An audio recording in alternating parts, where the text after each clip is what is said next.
नमस्कार दोस्तों, मैं हूं ललित चौहान और आप सभी का स्वागत है मेरे YouTube चैनल ज़ीरो पे।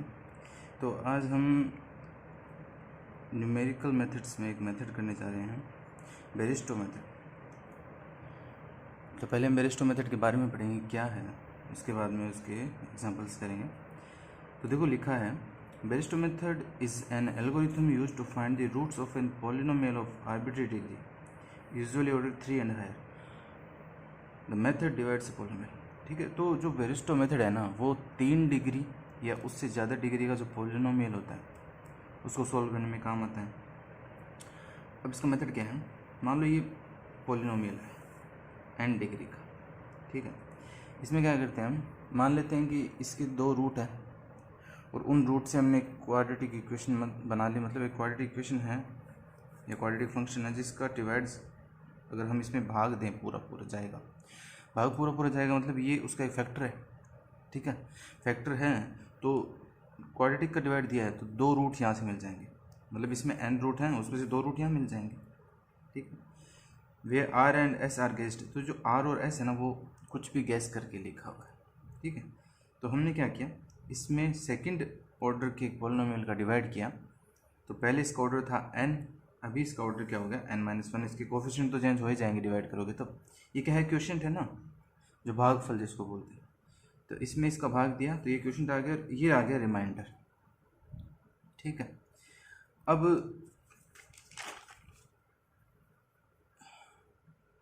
जो नया वाला क्वोशिएंट है और रिमाइंडर है, ठीक है, वो भी स्टैंडर्ड पॉलिनोमियल होंगे, क्योंकि जब एक पॉलिनोमियल यानी बहुपद, जब एक पॉलिनोमियल में एक पॉलिनोमियल का डिवाइड देते हैं ना, तब क्वोशिएंट यानी भागफल और रिमाइंडर दोनों पॉलिनोमियल ही मिलते हैं।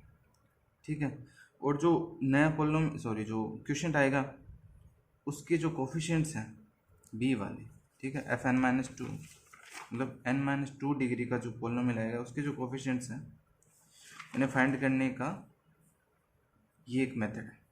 ठीक है, ये रिकरेंस रिलेशन है, मतलब a1 रखोगे यहाँ पे तो b1 मिल जाएगा आपको। ठीक है, फिर n की वैल्यू रखते जाओ और यहाँ से मिल जाएगा। और ये जनरल फॉर्मूला हो गया उसका निकालने का, रिकरेंस रिलेशन हो गया क्वोशिएंट पॉलिनोमियल के कोफिशिएंट्स निकालने का, जहाँ पे i की वैल्यू 0 से n-2 तक रखोगे आप तो जो क्वोशिएंट पॉलिनोमियल है वो आ जाएगा। ठीक है, अब ये कह रहा है कि जो जिस क्वाड्रेटिक पॉलिनोमियल का आपने डिवाइड किया है, यदि वो एग्जैक्ट फैक्टर है तो रिमाइंडर तो 0 हो जाएगा। और एग्जैक्ट फैक्टर तो रिमाइंडर 0 होगा, और उसके जो रूट्स हैं वो 2 रूट्स मिलेंगे, तो वो n डिग्री वाले के कम से कम 2 रूट्स तो आपको यहीं से मिल जाएंगे, लिखा हुआ है देखो। और the Bairstow method reduce to determining the value of r and s such that, अब हमें बेरिस्टो मेथड से इस क्वाड्रेटिक जो पॉलिनोमियल का डिवाइड किया है उसकी r और s की वैल्यू निकालनी है इस तरीके से कि वो एग्जैक्ट है, एग्जैक्ट फैक्टर है उस पॉलिनोमियल का। तो उसके लिए हमें क्या चाहिए, उसके लिए हमें रिमाइंडर चाहिए 0। रिमाइंडर 0 आने का मतलब जो आपने रिमाइंडर आपके आया था, रिमाइंडर में क्या थे, b1 और b0 कोफिशिएंट थे। तो रिमाइंडर 0 होने के लिए कोफिशिएंट क्या होने चाहिए, 0। तो ये दोनों कोफिशिएंट बराबर होने चाहिए जो 0 की तरफ जा रहे हैं। ठीक है, मतलब लगभग 0 हो जाएंगे। और क्योंकि अब ये जो दोनों 0 की तरफ जा रहे हैं, ये दोनों किस पे डिपेंड करते हैं, r और s पे। ठीक है, तो ये फंक्शन है r और s के। अब हमने यहाँ पे टेलर एक्सपेंशन लगाया है इस पर। ठीक है, फंक्शन b0 पे 2 वेरिएबल्स का टेलर एक्सपेंशन जो ये होता है। अब क्योंकि ये तो 0 की तरफ जा रहे हैं तो ये जो दोनों टर्म है ये दोनों 0 की तरफ जाएगी, तो यहाँ से हमें b0 और b1 की वैल्यू मिल जाएगी। ठीक है, ये टेंस टू 0 है ही, तो ये बहुत छोटी है ये वैल्यू। ठीक है, लेकिन वैल्यू निकालेंगे तो सही ना, तो ये वैल्यू जाएगी इस चीज़ से, अपन इस वैल्यू को निकाल सकते हैं इस एक्सप्रेशन से। ठीक है, अब हमने क्या किया कि इनका भी रिकरेंस रिलेशन बनाया है। देखो, to solve the system of equation above we need partial derivative. अब हमें पार्शियल डेरिवेटिव चाहिए क्योंकि टेलर एक्सपेंशन में आ गया ना पार्शियल डेरिवेटिव, ये टर्म आ गई देखो पार्शियल डेरिवेटिव, आर के सापेक्ष एस के सापेक्ष पार्शियल डेरिवेटिव कर रहे हैं। तो Bairstow showed that these partial derivative can be obtained by synthetic division method. Bairstow ने ये दिखाया है कि ये जो पार्शियल डेरिवेटिव्स है ना वो हम सिंथेटिक मेथड से निकाल सकते हैं। ठीक है, तो इनका रेफरेंस रिलेशन बना दिया, और जहाँ पे C1 क्या है, ये इनके पार्शियल डेरिवेटिव्स हैं, C2 है S के सापेक्ष B0 का और B1 का R के सापेक्ष, और C3 है वो B1 का S के सापेक्ष पार्शियल डेरिवेटिव्स है। ठीक है ना, ये इतनी चीज़ देख लो। अब क्या करेंगे, वो वैल्यूज़ हमने उस इक्वेशन में रख दी जो टेलर एक्सपेंशन था ना, पार्शियल डेरिवेटिव की जगह C1 C2 रख दिए, बस और कुछ नहीं किया। अब हमें ये इक्वेशन सोल्व करनी है और डेल आर डेल एस के मान को निकालना है। ठीक है, अब हमने क्या किया था कि शुरू में हमने मान लिया कि वो जो क्वाड्रेटिक इक्वेशन थी ना, x square minus r x minus s, वहाँ पे आर की कुछ वैल्यू ले ली इनिशियल, ठीक है, मान लो कुछ भी ले ली, फिर एस की कुछ इनिशियल वैल्यू ले ली। अब हमने यहाँ से क्या निकाल लिया, डेल्टा एस डेल्टा आर। तो अब जो नया R1 है ये मान लो इनिशियल है, नया जो R1 है मतलब ये तो हमने गेस किया था कि इतना हो सकता है शायद, लेकिन वहाँ से पता चला कि इतना डिफरेंस है, तो वहाँ से जो नया R1 है वो ऐसे निकलेगा, जो नया S1 है वो ऐसे निकलेगा। एग्जाम्पल आप सोल्व करेंगे ना तब चल जाएगा। अब यहाँ पे जो एरर्स हैं, एरर निकाल सकते हैं, ठीक है, स्टेप वाइज एरर। तो एरर देखो, R और S निकालने में जो एरर निकला है वो R वाली टर्म निकालने में इतना एरर, ये फॉर्मूला है। R में कितना चेंज है और इनिशियल R कितना लिया, उनका डिवाइड करके मोड लेना है, मतलब वो चाहे नेगेटिव आ जाए हमें पॉजिटिव ही रखना है, फिर उसको 100 से मल्टीप्लाई करके परसेंटेज निकालना है, एरर परसेंटेज। अब यदि ये जो एरर परसेंटेज निकाले हैं ना, ये स्टॉपिंग क्राइटेरिया है, अगर ये एरर परसेंटेज इस स्टॉपिंग क्राइटेरिया से कम है तो हमें जो रूट है वो डायरेक्ट इसी से मिल जाएंगे। तो कई क्वेश्चन में ये दिया हुआ था स्टॉपिंग क्राइटेरिया, तो वो दिया हुआ है तो ठीक है, नहीं दिया हुआ है तो आपको निकालना ही नहीं पड़ेगा। अगर वो पूछेगा ना कि ये स्टॉपिंग क्राइटेरिया को फुलफिल कर रहा है क्या, तब आपको ये दिया हुआ आएगा, फिर आपको ये वैल्यू फाइंड करके चेक करना है छोटी है या बड़ी। ठीक है, और अगर ये स्टॉप हो जाए तो आप डायरेक्ट यहाँ से ये जो फॉर्मूला है वो क्वाड्रेटिक इक्वेशन उसको सोल्व कर लो, डायरेक्ट आपके पास रूट आ जाएंगे। ठीक है, अब यहाँ पे क्या 3 पॉसिबिलिटीज़ बता रहा है क्या, कि इफ़ द क्वेश्चन पॉलिनोमियल, मतलब जो क्वेश्चन पॉलिनोमियल आया है 2 कम डिग्री का, इसे थर्ड ऑर्डर और हायर डिग्री, मतलब जो भागफल आया है वो या तो 3 डिग्री का है या उससे ज़्यादा डिग्री का है, तो हमें वापस बेरिस्टो मेथड लगाना पड़ेगा क्वोशिएंट पे, इस बार मतलब भागफल पे लगाना पड़ेगा इस पर। ठीक है, और जो नई वैल्यू है वो वैसे की वैसी रह जाएगी, मतलब जो इनिशियल गेसेस थे आर एस के वो वैसे के वैसे लिखा हुआ है। देखो, the previous values of r and s can serve as the starting guesses. ठीक है, वो ही रख के हम दोबारा बेरिस्टो मेथड लगा सकते हैं। यदि वो जो भागफल है वो 2 डिग्री का ही निकल जाए तब तो इसी फॉर्मूले से आप डायरेक्ट रूट निकाल सकते हो, रिमेनिंग रूट्स। और यदि वो जो भागफल है वो 1 डिग्री का जाए, मतलब लीनियर फंक्शन आ जाए, तो आप डायरेक्ट इससे रूट फाइंड कर सकते हो। ठीक है, अब ठीक है, तो हम पहले एक एग्जांपल करके देखते हैं। एक छोटा सा क्वेश्चन है जो हम पहले सोल्व करेंगे, तो उससे क्या होगा आप लोगों को आराम से समझ में आ जाएगा कि एग्जांपल क्या है, मेथड कैसे काम करेगा। ठीक है, तो ये पॉलिनोमियल है, उसके लिए आपके पास इनिशियल गेसेस दिए हुए हैं। ठीक है, पी नोट दिया हुआ है, क्यू नोट दिया हुआ है। पी नोट दिया हुआ है -0.9, क्यू नोट दिया हुआ है 0.9। ये वही है आर और एस।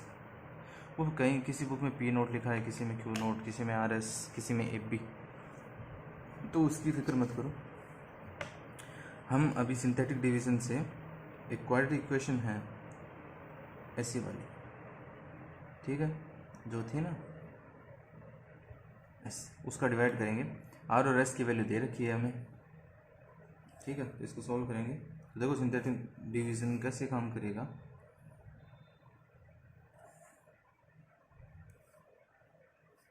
ठीक है, तो सबसे पहले क्या करो, हाईएस्ट डिग्री से लोएस्ट डिग्री की तरफ सेट कर लो पॉलिनोमियल को। तो ये तो है ऑलरेडी सेट।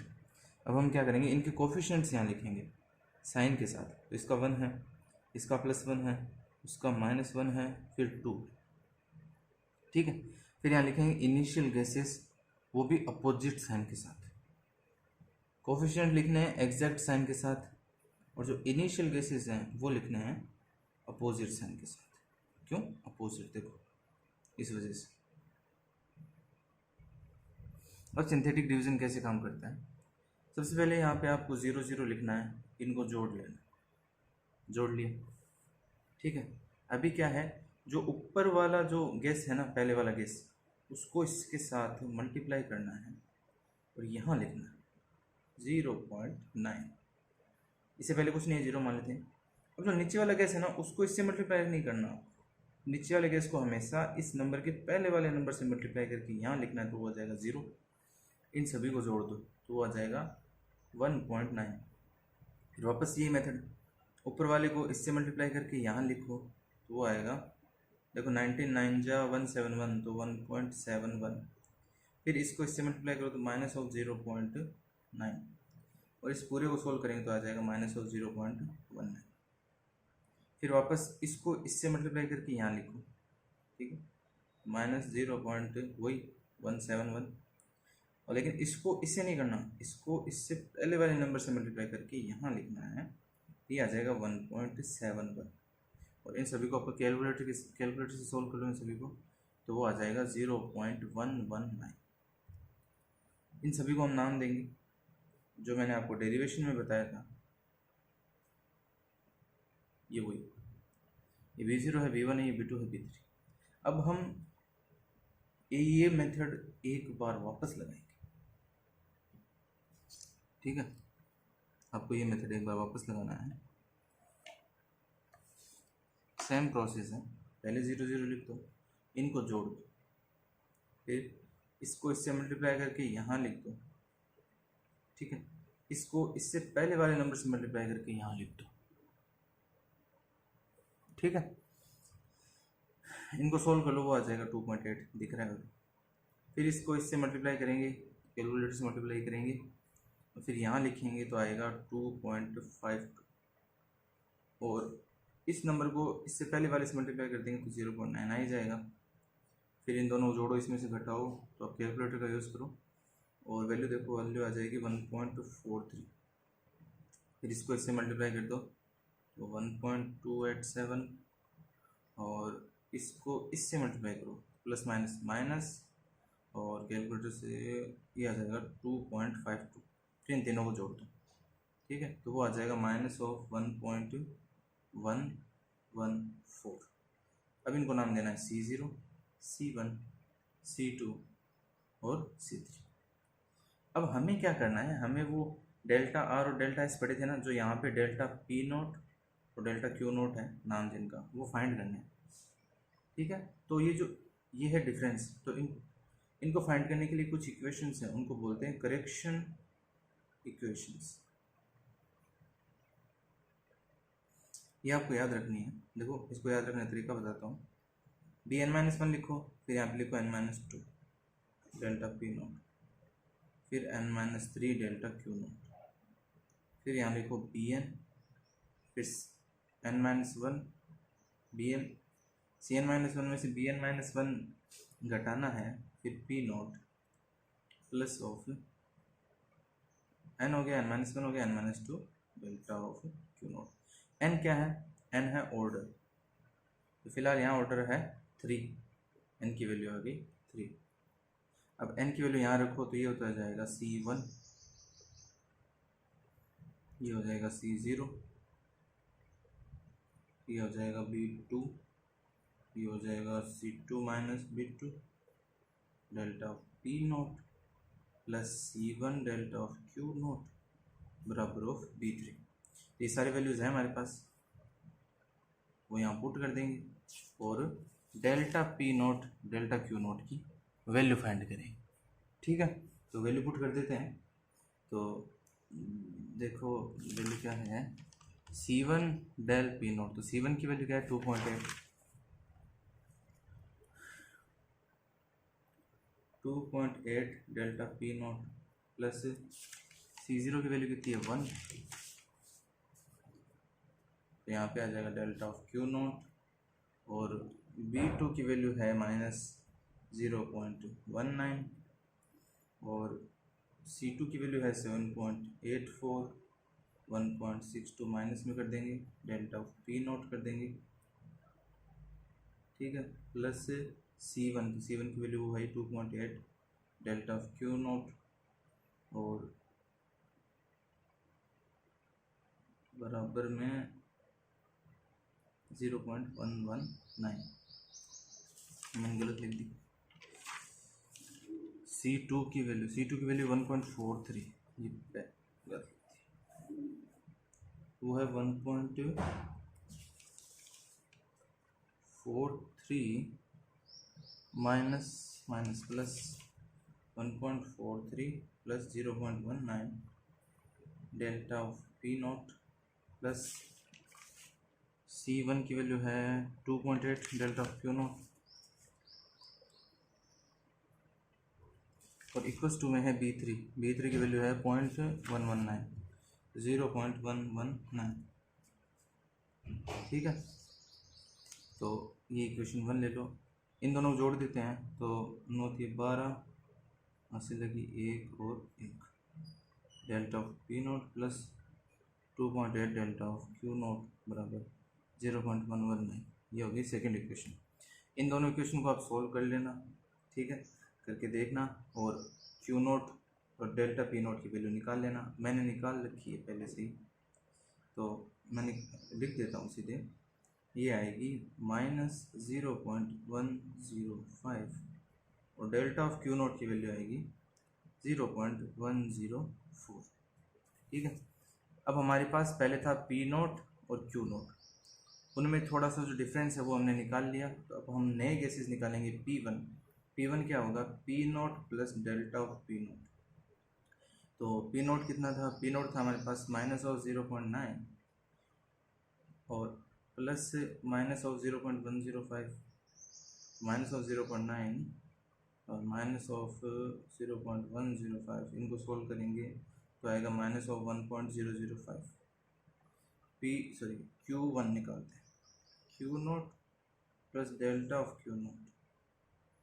Q नोट है 0.9, डेल्टा Q नोट कितना है 0.104, इनको सोल्व करेंगे तो आएगा 1.004, ठीक है।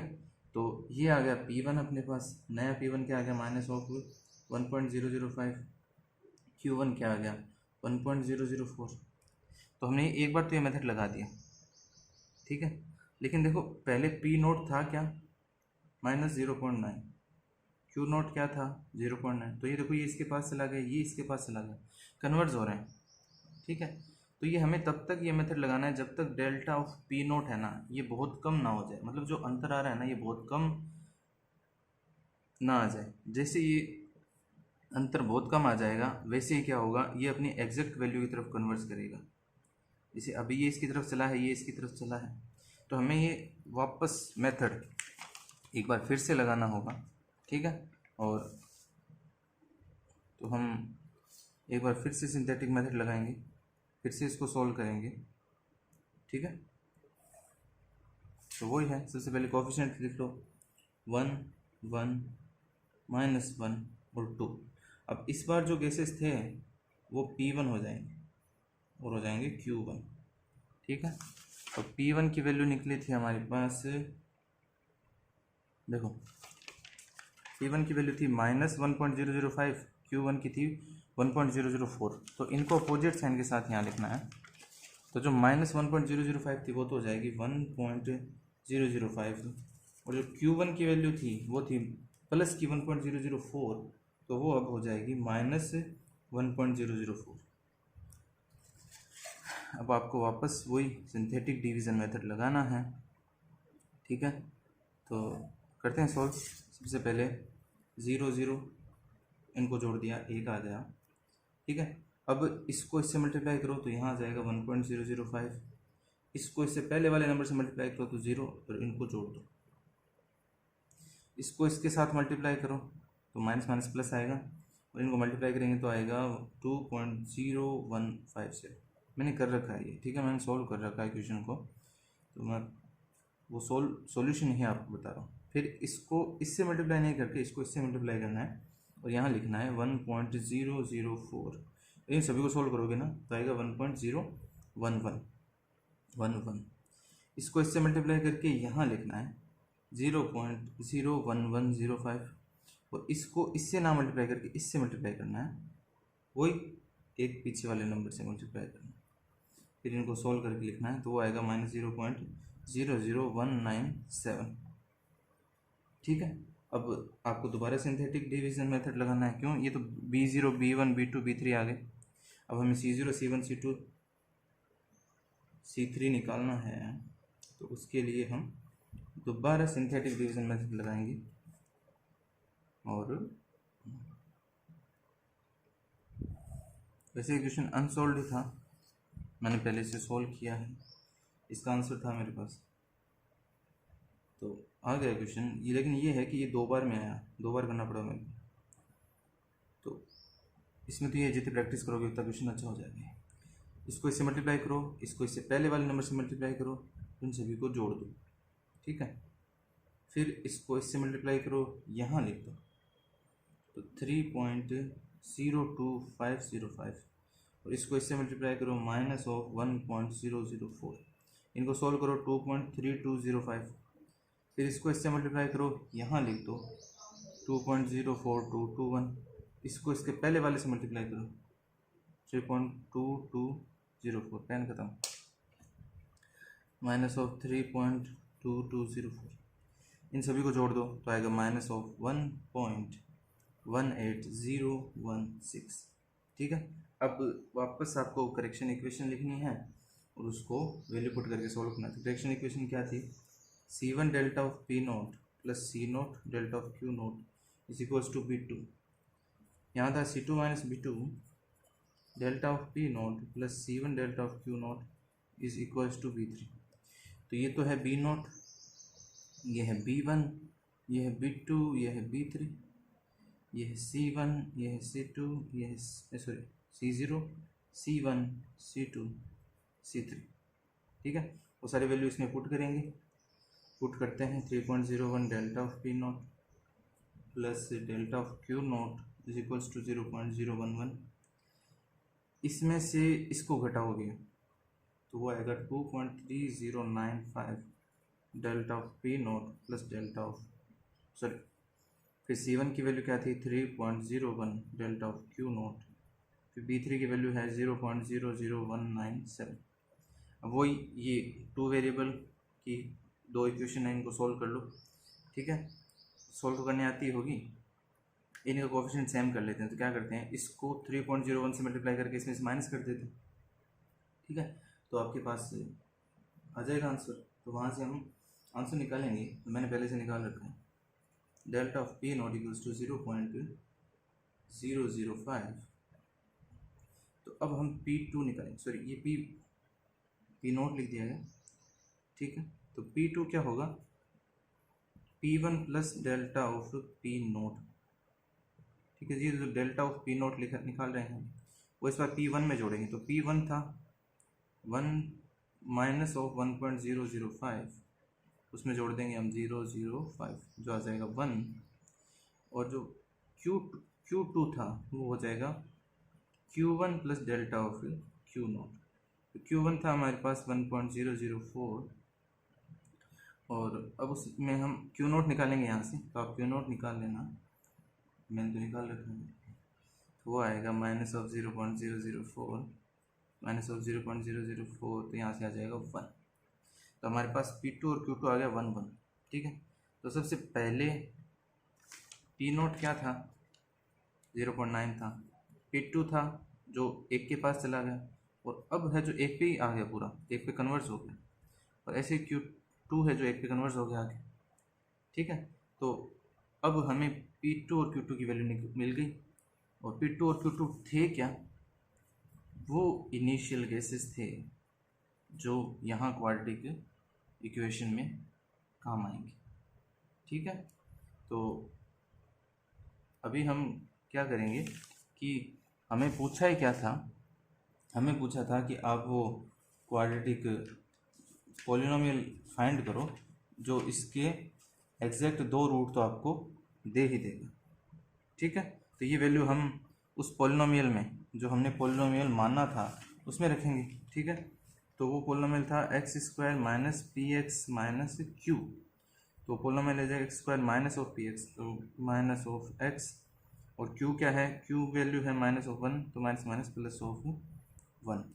तो ये वो क्वाड्रेटिक पॉलिनोमियल है जिसका डिवाइड आप इसमें दोगे तो आपके पास एग्जैक्ट रिमाइंडर जो है वो लगभग 0 हो जाएगा। ठीक है, मतलब ये उसका एग्जैक्ट रूट हो जाएगा लगभग। तो वो जो पॉलिनोमियल था 3 डिग्री का, उसमें से 2 रूट्स तो आप इससे निकाल सकते हो। क्वेश्चन में सिर्फ क्वाड्रेटिक वो पॉलिनोमियल ही पूछा है, तो वो यहाँ तक खत्म हो जाएगा क्वेश्चन। लेकिन आपको कह दे कि वो रूट भी निकालो, तो 2 रूट तो इससे निकल जाएंगे। फिर इसका उसमें डिवाइड देके एक लीनियर इक्वेशन आएगी, वहाँ से एक रूट और निकल जाएगा, तो तीनों रूट आपके पास से आ जाएंगे। ठीक, तो ये था आपका वेरिस्टो मेथड। इस पर एक एग्जांपल बता दिया है मैंने, एक एग्जांपल और बताऊंगा मैं अगले वीडियो में। ठीक है, थैंक यू।